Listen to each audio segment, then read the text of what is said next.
dear students, today we will discuss address calculation in 1D and 2D array. Address किस तरह से calculate किया जाता है, एरेज को किस तरह से मेमोरी में हम रिप्रेजेंट करते हैं, ये हम आज समझेंगे. फर्स्ट ऑफ ऑल एरे क्या होता है. An array is a collection of same type of element. Suppose we have to store 10 integer element. In that case I will take an integer array. If we have to store 10 floating values, then we will take the float array. And array elements are always stored contiguously in the memory. Contiguously in the memory means first element, then second element, then third element, then fourth element. In the same way, if we take index from 0, so first element will start from the a of 0, next element will start from the a of 1 and so on. So contiguous means one after another we can get the element. It is also called subscripted variable. Why it is called subscripted variable? Because if I want to access third element of an array, then I will write a of 2. A of 2. Third element of an array we have written a of 2. Why? Because array index always start with the 0 in C programming. So according to our counting, third element जो है वो क्या होगा, वो array का index 2 होगा. Clear है. That's why it is called subscripted variable, because हम इंडेक्स का यूज करके किसी भी वेरिएबल को कभी भी प्रिंट करा सकते हैं, कभी भी एक्सेस कर सकते हैं. That's why it is called subscripted variable. Now अब समझते हैं one dimensional array. One dimensional array क्या होता है. One dimensional array is a collection of same type of elements. Means same definition of the array. Elements होते हैं सेम टाइप के. It is the simplest form of an array. ये सबसे सिंपल फॉर्म होता है. इसके बाद हम 2D एरे पढ़ेंगे, 3D एरे पढ़ेंगे, 1D एरे से स्टार्ट करते हैं. That is the simplest form. Syntax क्या होता है इसका. डेटा टाइप इंटीजर टाइप का एरे है, array name and size of the array. Suppose अगर मैं इंटीजर एरे लेता हूँ, I will write int, array name is B and size is 4. तो this tell us that we can store 4 elements in the array. Now comes to the memory representation. So my dear students, array index हमने यहाँ 0 से start किया है. तो array index अगर 0 से start होगा, 4 एलिमेंट हैं, तो पहले एलिमेंट का इंडेक्स 0, सेकेंड एलिमेंट का इंडेक्स 1, थर्ड एलिमेंट का इंडेक्स 2 एंड फोर्थ एलिमेंट का इंडेक्स 3. अब स्टार्टिंग एड्रेस अगर मैं कहता हूँ 100 है, तो starting address is called the base address of an array. किसी भी एरे का स्टार्टिंग एड्रेस यानी फर्स्ट एलिमेंट का जो एड्रेस होता है, हमेशा ध्यान रखिएगा, that is called the base address of an array. अगर आपके पास बेस एड्रेस है, then you can calculate address of any element in that 1D array. आप किसी भी एलिमेंट का एड्रेस फाइंड कर सकते हैं, but you have to know first point base address of that array and data type of that array, यानी size of each element of array. So you can calculate address of any element of the array. And that is the advantage of the array. अगर मुझे base address पता है तो मैं किसी भी element का एड्रेस कैलकुलेट कर सकता हूँ. किस तरह से देखते हैं. Base address of the first element in array is called the base address. और एलिमेंट कॉन्टिन्यूसली स्टोर होते हैं, तो एड्रेस कैलकुलेट करने का फॉर्मूला किस तरह से बनेगा वो हम समझ लेते हैं. सपोज बेस एड्रेस मेरे पास 100 है. Now I want to calculate the address of a of 2. मुझे इस एलिमेंट का एड्रेस कैलकुलेट करना है, जो क्या है 108. अब 108 कैसे आए. अगर स्टार्टिंग एड्रेस मेरा 100 है, नाउ नेक्स्ट एलिमेंट का एड्रेस क्या होगा, बिकॉज डेटा टाइप क्या है आपका इंट. इंट डेटा टाइप का साइज कितना होता है 4 बाइट्स. तो पहला एलिमेंट 4 बाइट लेगा, तो सेकेंड एलिमेंट कहाँ से स्टार्ट होगा. सेकेंड एलिमेंट स्टार्ट होगा आपका 104 से. In the same way third element कहाँ से स्टार्ट होगा 108 से. तो इसका फॉर्मूला क्या कैलकुलेट होगा. फॉर्मूला इस तरह से कैलकुलेट होगा. You know the base address. Base address है मेरा 100. अब मेरे कौन सा एलिमेंट का एड्रेस निकालना है. We have to find the address of element having index 2. मुझे उस एलिमेंट का एड्रेस निकालना है जिसका इंडेक्स क्या है बच्चों 2. तो सेकेंड एलिमेंट तक, इंडेक्स 2 के एलिमेंट तक पहुँचने के लिए मुझे कितने एलिमेंट रीड करने हैं. दोबारा ध्यान से सुनिए. इंडेक्स 2 के एलिमेंट तक पहुंचने के लिए मुझे कितने एलिमेंट रीड करने हैं. इंडेक्स 0 वाला एलिमेंट रीड करना है, इंडेक्स 1 वाला, यानी मुझे टोटल 2 एलिमेंट रीड करने हैं. 2 आ गया. हर एक एलिमेंट का साइज कितना है 4. तो एड्रेस कितना आया 108. तो यहाँ पे 100 तो हो गया मेरा बेस एड्रेस, 2 जो मैंने लिया वो क्या हो गया, वो हो गया मेरा इंडेक्स उस एलिमेंट का जिसका एड्रेस कैलकुलेट करना है, 4 क्या हो गया मेरा, 4 हो गया मेरा एलिमेंट का साइज। तो फाइनल फॉर्मूला मेरा क्या बनता है, address of A of I base address plus index of that element जिसका मुझे एड्रेस कैलकुलेट करना है and element size. So that is the formula to find the calculate the address of an element in 1D array. But यहाँ पे हमें एक बात ध्यान रखनी है, यहाँ पे हमारा एरे इंडेक्स कहाँ से स्टार्ट हो रहा है, डायग्राम में देखिए यहाँ पर हमारा एरे इंडेक्स 0 से स्टार्ट हो रहा है। लेकिन कभी कभी क्या हो सकता है, जरूरी नहीं है कि आपका एरे इंडेक्स 0 से स्टार्ट हो, आपका एरे इंडेक्स -1 से भी स्टार्ट हो सकता है, +1 से भी स्टार्ट हो सकता है, अदर देन 0 किसी भी वैल्यू से आपका एलिमेंट स्टार्ट हो सकता है। तो उसको भी हम कवर करेंगे। एक छोटा सा क्वेश्चन सॉल्व करते हैं पहले। देखिए, calculate the address of an array elements, मुझे ए ऑफ 3 का एड्रेस निकालना है, ए ऑफ 2 का एड्रेस निकालना है, और क्या दिया हुआ है मुझे, एरे इंटीजर साइज की है, इंटीजर टाइप की है, तो साइज कितना हो गया मेरा एलिमेंट का 4 बाइट्स। बेस एड्रेस कितना दिया है मुझे 100। एरे इंडेक्स कहाँ से स्टार्ट हो रहा है मेरा 0 से। सेम अब मुझे फॉर्मूला एड्रेस फाइंड आउट करना है ए ऑफ 3 का। तो ए ऑफ 3 का अगर मुझे एड्रेस फाइंड आउट करना है, सबसे पहले क्या आएगा students, base address plus index आई इंटू ई साइज, एलिमेंट का साइज। तो यहाँ पे बेस एड्रेस क्या है 100 प्लस इंडेक्स क्या आया मेरा 3, एलिमेंट साइज कितना है 4 क्योंकि इंटीजर टाइप का है 112। तो ये है मेरा एरे एड्रेस कैलकुलेट करने का formula when index start with 0। But what happen when address index start with other than 0। अगर एरे का इंडेक्स 0 से स्टार्ट ना हो तब फॉर्मूला क्या होगा, उस केस में हमें 2 टर्म को समझना पड़ेगा। पहला टर्म है आपका लोअर बाउंड एंड दूसरा टर्म है upper bound.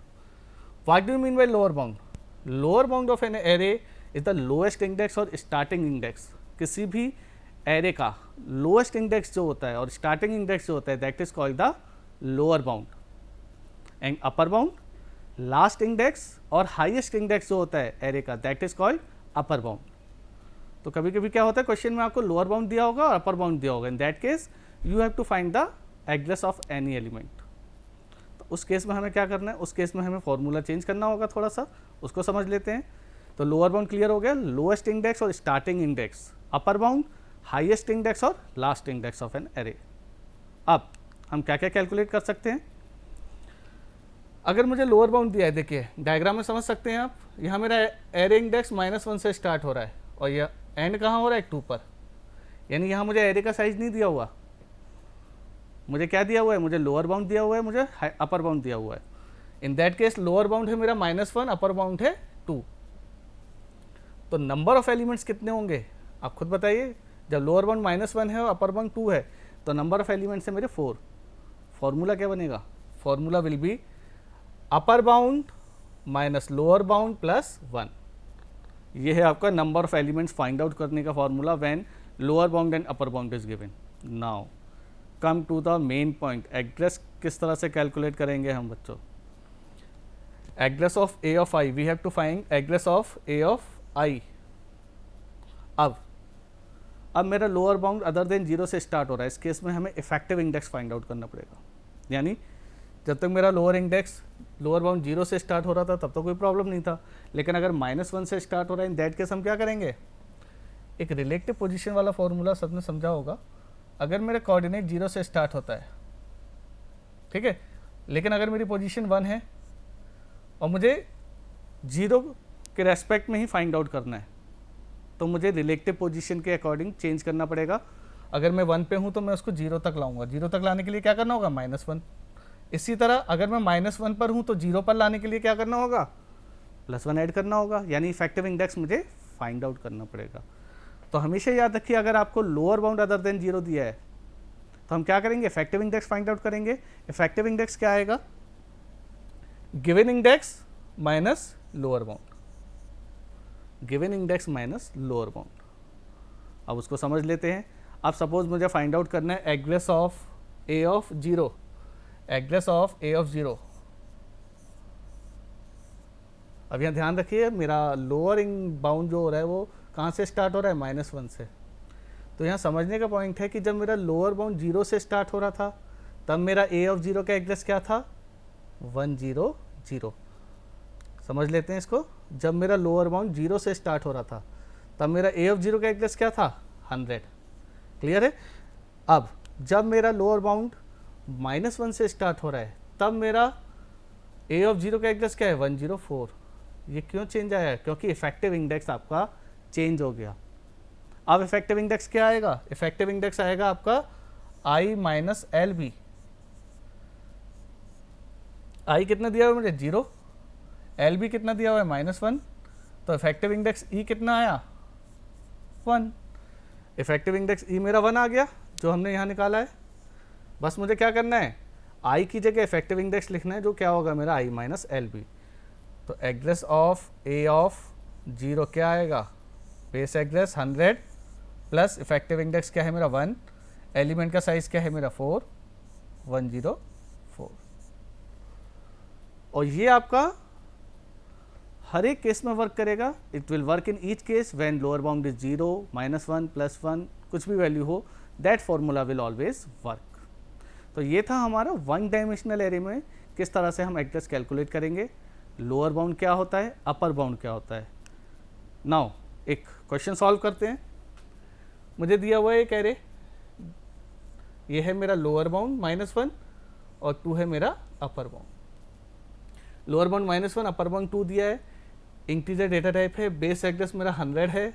Now number of elements कितने होंगे, number of elements upper bound, number of elements कितने हो गए, अपर bound minus lower bound, upper bound minus lower bound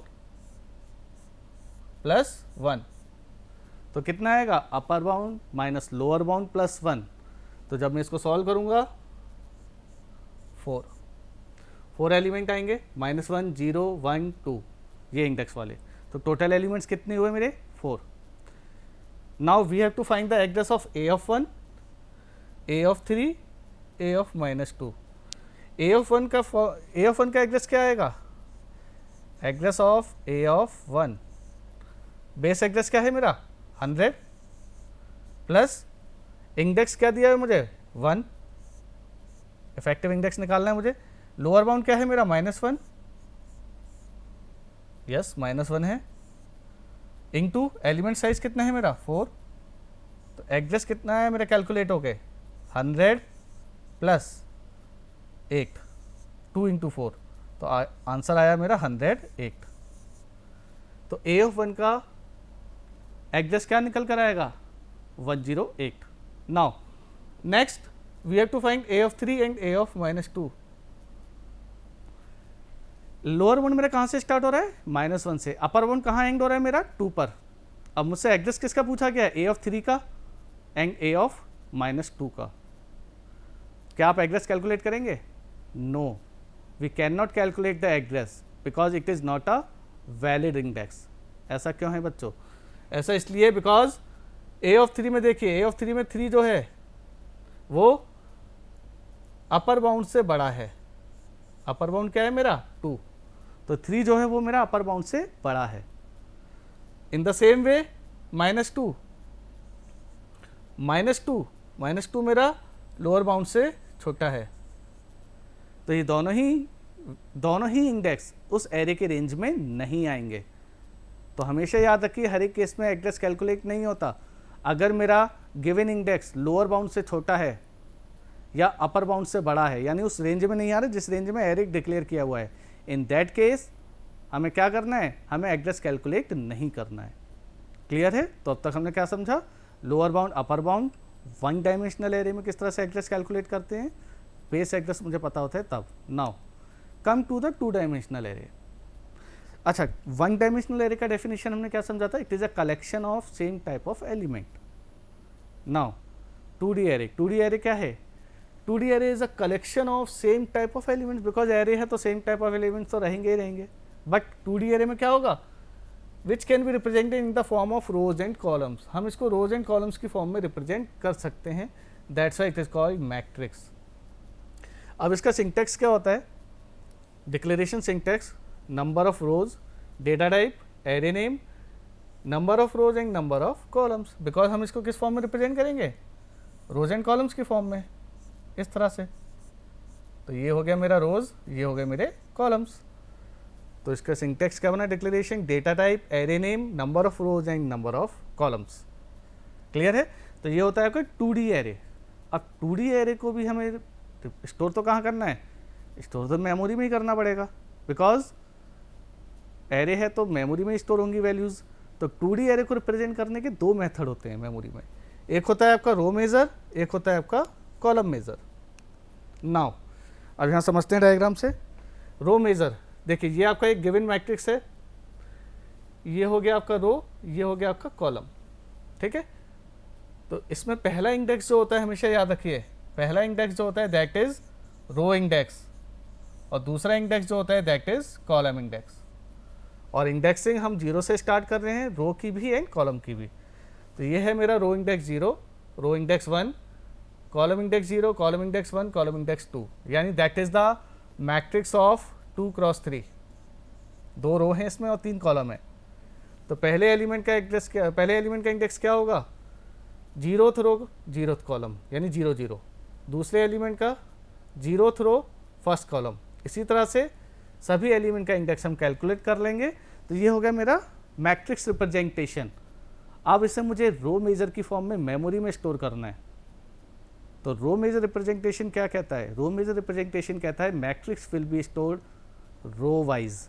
matrix will be stored row wise, यानी सबसे पहले मैं पहला रो स्टोर करूंगा, देन दूसरा रो स्टोर करूंगा। तो डायग्राम में देखिए, that is the row index 0, पहला रो आ गया आपका।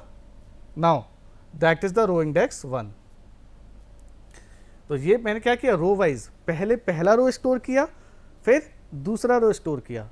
तो रो वाइज जब मैं मैट्रिक्स को स्टोर करता हूँ 2D एरे को, then it is called row major representation. Clear है? अब मुझे इसमें एड्रेस कैलकुलेट करने का फॉर्मूला भी बताना पड़ेगा। तो थोड़ा सा यहाँ और डेफिनेशन को और डीप में जाते हैं। 2D array is a collection of 1D array which is again a collection of elements. 1D array क्या होता है? 1D array is a collection of elements. 2D array क्या है? 2D array is a collection of 1D array. 2D array is a collection of 1D array. Diagram में देखिए, ये एक 1D array हो गया आपका, यानी ये पूरा एक रो इंडेक्स 0 एक 1D एरे हो गया, रो इंडेक्स 1 आपका दूसरा 1D एरे हो गया। तो 2D एरे का डेफिनेशन क्या है? It is a collection of 1D array which is again a collection of elements. तो my dear students, 1D array में जब मुझे एड्रेस कैलकुलेट करना था किसी भी एलिमेंट का, तो मुझे क्या पता होना जरूरी है? उस 1D एरे का बेस एड्रेस। वो वहाँ तो एक ही 1D एरे थी, लेकिन अब यहाँ पर कितनी है? जितनी रोज होंगी उतनी 1D एरे होंगी। तो मुझे क्या पता होना जरूरी है? अगर किसी भी रो के किसी भी एलिमेंट का एड्रेस निकालना है, ध्यान से सुनिए, किसी भी रो के किसी भी एलिमेंट का अगर मुझे एड्रेस निकालना है, in that case we have to know the base address of that row. मुझे उस रो का बेस एड्रेस पता होना जरूरी है। तो उस रो के बेस एड्रेस तक पहुंचने के लिए हमें क्या करना होगा वो समझते हैं। ये आपका रो इंडेक्स 0 हुआ, रो इंडेक्स 1 हुआ। Now find the address of A of 1 2। मुझे एड्रेस फाइंड करना है एरे एलिमेंट जिसका रो इंडेक्स क्या है? 1, कॉलम इंडेक्स क्या है? 2। तो मुझे उस एलिमेंट का एड्रेस फाइंड आउट करना है, यानी इसका। तो अगर मैं बात करता हूँ बेस एड्रेस की, अगर इसका एड्रेस 100 है, इसका एड्रेस क्या होगा? 104, 108, 112, 116 एंड 120। यानी आंसर आपका क्या आना चाहिए? 120। बेस एड्रेस क्या है यहाँ पर मेरा? फर्स्ट 1D एरे के फर्स्ट एलिमेंट का एड्रेस 100। तो फॉर्मूला कैसे बनेगा उसको समझ लेते हैं। मुझे कैलकुलेट करना है एड्रेस ऑफ ए ऑफ 1 2, यानी रो इंडेक्स 1 के, ध्यान से सुनिए, रो इंडेक्स 1 के कॉलम इंडेक्स 2 का एलिमेंट, उसका एड्रेस फाइंड आउट करना है। तो रो इंडेक्स 1 तक पहुंचने के लिए ये क्या है आपका? रो इंडेक्स 1। तो रो इंडेक्स 1 के बेस एड्रेस पर पहुंचना है मुझे पहले यहाँ पर। अभी मैं कहाँ पर हूँ, अभी मैं यहाँ पर हूँ, ठीक है, रो इंडेक्स 0 के बेस एड्रेस पर। तो रो इंडेक्स 1 के मुझे बेस एड्रेस तक पहुँचना है। रो इंडेक्स 1 के बेस एड्रेस तक पहुँचने के लिए मुझे कितने रो रीड करने हैं कंप्लीटली, बता सकते हैं? रो इंडेक्स 1 के बेस एड्रेस तक पहुँचने के लिए मुझे कंप्लीटली कितने रो रीड करने हैं? 1। क्लियर है? कितने रो रीड करने हैं मुझे? 1। ठीक है। उस रो में कितने एलिमेंट हैं? किसी भी 1D एरे में कितने एलिमेंट है वो कैसे पता लगेगा? जो कॉलम साइज होगा, जो आपका कॉलम साइज होगा। यहाँ पे कॉलम साइज क्या है मेरा? 3। यहाँ पे कॉलम साइज क्या है मेरा? 3। तो कितने रो रीड करने हैं वो मुझे रो इंडेक्स से मिला। हर एक रो में कितने एलिमेंट हैं वो मुझे कॉलम साइज से मिला। हर एक एलिमेंट का साइज कितना है वो मुझे एलिमेंट साइज से मिलेगा। कितना है? इंटीजर है तो 4 बाइट। और बेस एड्रेस मुझे क्या दिया है? 100। तो क्या मैं कैलकुलेट कर सकता हूं उस रो का एड्रेस जिसका रो इंडेक्स 1 है, उस रो का बेस एड्रेस जिसका रो इंडेक्स 1 है? यस। बेस एड्रेस प्लस उस रो तक पहुंचने के लिए कितने रो रीड करने हैं? 1। उसमें कितने एलिमेंट हैं? 3। हर एक एलिमेंट का साइज कितना है? 4। तो कितना हो गया? 112। नाउ अब मैं कहाँ पहुँच गया? अब मैं यहाँ पर आ गया 112 पर। लेकिन अभी मुझे एड्रेस फाइंड आउट किसका करना है? उस रो इंडेक्स 1 के उस एलिमेंट का जिसका कॉलम इंडेक्स क्या है? 2। उस रो इंडेक्स 1 के उस एलिमेंट का एड्रेस फाइंड आउट करना है जिसका कॉलम इंडेक्स 2 है। तो अब तो इजीली फाइंड आउट कर सकता हूँ क्योंकि अब ये 1D एरे की तरह वर्क कर रहा है। अब मैं 112 पर हूँ, मुझे थर्ड एलिमेंट को रीड करना है, यानी उस एलिमेंट को जिसका कॉलम इंडेक्स क्या है आपका? 2। कॉलम इंडेक्स 2 है तो वहाँ तक पहुँचने के लिए ध्यान दीजिए, कॉलम इंडेक्स 2 है तो वहाँ तक पहुँचने के लिए मुझे कितने एलिमेंट रीड करने हैं? 2। पहला और दूसरा। ये मुझे कहाँ से मिला? कॉलम इंडेक्स से। क्लियर है? तो क्या आएगा? 112 उस रो इंडेक्स 1 का बेस एड्रेस। अब उस रो इंडेक्स 1 में किस एलिमेंट पर जाना है मुझे? उस एलिमेंट पर जाना है जिसका कॉलम इंडेक्स क्या है? 2। तो कॉलम इंडेक्स 2 तक पहुंचने के लिए मुझे कितने एलिमेंट रीड करने हैं? 2। वो कहाँ से मिला? उस कॉलम इंडेक्स से। हर एक एलिमेंट का साइज कितना है? 4। तो आंसर क्या है मेरा? 120। क्लियर है? आंसर क्या है मेरा? 120। तो हमेशा याद रखिए definition, 2D array is a collection of 1D array which is again a collection of same elements. तो जिस तरह से 1D एरे में मुझे बेस एड्रेस पता होता है, उसी तरह से 2D एरे में अगर मैं उस रो इंडेक्स के बेस एड्रेस को फाइंड आउट कर लेता हूँ तो मैं उस रो इंडेक्स के किसी भी एलिमेंट का एड्रेस पता कर सकता हूँ। नाउ अब इसको जनरलाइज फॉर्म में लाते हैं। फाइंड आउट करना है मुझे address of A of I1 I2 using row major. Number of rows है R, नंबर ऑफ कॉलम्स है C। Again row index I1 तक पहुंचने के लिए मुझे कितने रो रीड करने हैं? जैसे अभी हमने यहाँ था, रो इंडेक्स 1 तक पहुंचने के लिए कितने रो रीड करने थे? पूरा 1। वो मुझे कहाँ से मिला था? रो इंडेक्स से। तो रो इंडेक्स I1 तक पहुंचने के लिए मुझे कितने रो रीड करने हैं? I1। क्लियर है? वो मुझे रो इंडेक्स से मिल गया। उस हर एक रो में कितने एलिमेंट हैं? कॉलम साइज, वो कॉलम साइज से मिल गया। हर एक एलिमेंट का साइज कितना है? ई साइज। तो अब मैं उस रो इंडेक्स I1 के बेस एड्रेस पर आ गया, रो इंडेक्स I1 के बेस एड्रेस पर आ गया जिसका इंडेक्स क्या है? I1। अब मैं इसके किसी भी एलिमेंट का एड्रेस फाइंड आउट कर सकता हूँ। तो मुझे किस एलिमेंट का इंडेक्स फाइंड आउट करना है? एड्रेस जिसका रो index I1 column index I2 है। तो क्या करना है? अगेन वही रो इंडेक्स I1 का बेस एड्रेस हो गया। ये तो हम पहले कैलकुलेट कर चुके हैं। अब मुझे कॉलम इंडेक्स I2 तक पहुंचना है, रो इंडेक्स I1 के कॉलम इंडेक्स I2 तक पहुंचना है। तो कितने एलिमेंट रीड करने हैं मुझे? I2। ध्यान से देखिए, कॉलम रो इंडेक्स 1 के कॉलम इंडेक्स 2 तक पहुंचने के लिए कितने एलिमेंट रीड करने हैं मुझे? 2। तो इसी तरह कितने एलिमेंट रीड करने मुझे? I2। हर एक एलिमेंट का साइज कितना है? ई साइज। तो फॉर्मूला क्या बनकर आया मेरा? Base address plus I1 into C plus I2। ई साइज कॉमन ले लिया है हमने। तो क्लियर हो गया आपको? रो मेजर रिप्रेजेंटेशन में रो वाइज हम 1D एरे को स्टोर करते हैं, रो वाइज स्टोर करते हैं। अगर मुझे किसी भी रो के किसी भी एलिमेंट का एड्रेस पता करना है, in that case we have to find the base address of that row. उसके बाद में उसके किसी भी एलिमेंट का एड्रेस फाइंड आउट कर सकता हूँ।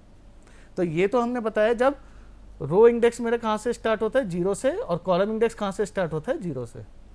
अगेन इसमें भी वही क्वेश्चन आएगा, रो इंडेक्स मेरा lower bound upper bound, row index मेरा अदर देन 0 से स्टार्ट हो सकता है, कॉलम इंडेक्स मेरा अदर देन 0 से स्टार्ट हो सकता है।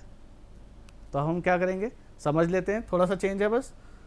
यहाँ ध्यान से देखिए, लोअर बाउंड अपर बाउंड, मुझे रो का साइज नहीं दिया हुआ है, ना मुझे कॉलम का साइज दिया हुआ है, मुझे दिया हुआ है रो का lower bound upper bound, column का lower bound and upper bound. और मुझे पता करना है मेरे मैट्रिक्स में कितने रो हैं कितने कॉलम हैं।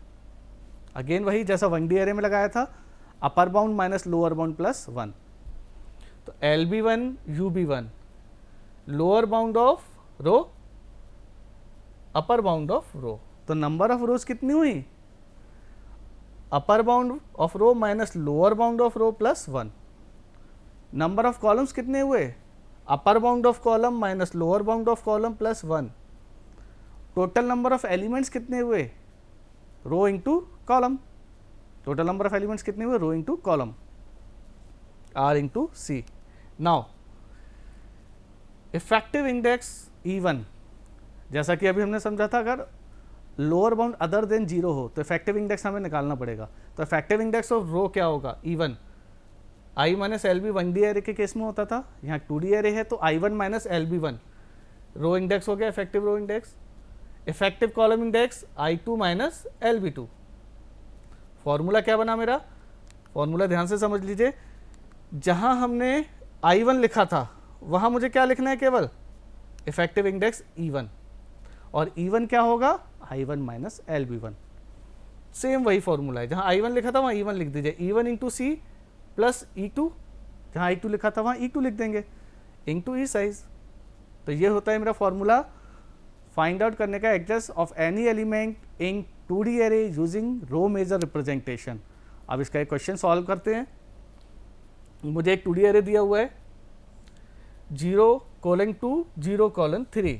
तो यहाँ पे LB1 लोअर बाउंड ऑफ रो 0 है, अपर बाउंड ऑफ रो 2 है, अपर बाउंड ऑफ रो 2 है, लोअर बाउंड ऑफ कॉलम 0 है, अपर बाउंड ऑफ कॉलम 3 है। तो रो का साइज और कॉलम का साइज कितना होगा, रो का साइज और कॉलम का साइज कितना होगा, रो का साइज हो गया आपका, नंबर ऑफ रोज कितने हो गए, अपर bound minus lower bound plus 1। तो नंबर ऑफ रोज कितने हो गए, 3। क्लियर है, नंबर ऑफ रोज कितने हो गए आपके, 3। Now number of columns 3 minus 0 plus 1 कितने हो गए, 4। तो नंबर ऑफ रोज मेरे 3 हो गए, नंबर ऑफ कॉलम्स मेरे 4 हो गए। तो टोटल नंबर ऑफ एलिमेंट्स कितने आ गए, 4 इंटू 3 यानी 12। नंबर ऑफ एलिमेंट्स कितने आ गए मेरे, 12। टोटल मेमोरी कितनी एलोकेट हुई, total memory, number of elements 12 है, टोटल मेमोरी कितनी एलोकेट हुई, 12 इंटू एलिमेंट का साइज कितना है, 4, 48 बाइट्स मेरा टोटल मेमोरी एलोकेट हुआ। Address of A11 and A-11। तो देखिए सबसे पहले -1 एंड 1, -1 लोअर बाउंड -1 दिया हुआ है, मतलब इंडेक्स -1 दिया हुआ है, और लोअर बाउंड मेरा रो का कहाँ से स्टार्ट हो रहा है, 0 से। तो क्या मैं इसको कैलकुलेट करूँगा, no, because we can not calculate address of this element because it is out of bound. लेकिन एड्रेस ऑफ A11 में कैलकुलेट कर सकता हूँ।